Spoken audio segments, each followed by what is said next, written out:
அனைவருக்கும் ஆத்ம நமஸ்காரம். இன்றைக்கு நாம் பார்க்க இருக்கக்கூடிய ஆசன் தாடாசன். தாடாசத்தின் பலன்கள். தாடாசன் செய்வதனால் உடலின் இரத்த ஓட்டத்தை சீராகுகிறது, அடிவயிற்றில் தேவையில்லாத கொழுப்பினை குறைக்கிறது மற்றும் மாணவர்கள் சரியான வளர்ச்சியை இந்த ஆசன் தொடர்ந்து செய்வதனால் வளர்ச்சி நன்றாக இருக்கிறது.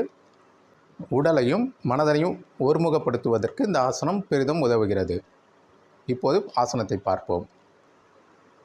முதலில் நேராக நிற்கவும், கைகளை பக்கவாட்டில் வைத்து மெதுவாக மூச்சை உள்ளிழுத்தவாறு மேல் நோக்கி கொண்டு வந்து கைவிரல்களை ஒன்றாக கோர்த்து உள்ளங்கை மேல்முகமாக இருக்குமாறு திருப்பி வைத்து கொள்ளவும்.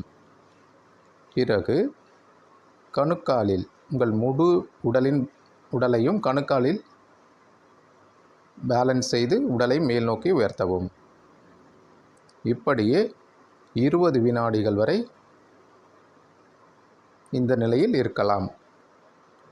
மூச்சு சாதாரண மூச்சு. பிறகு கைகளை பக்கவாட்டில் மெதுவாக இறக்கி சாதாரண நிலைக்கு வரவும். வணக்கம்.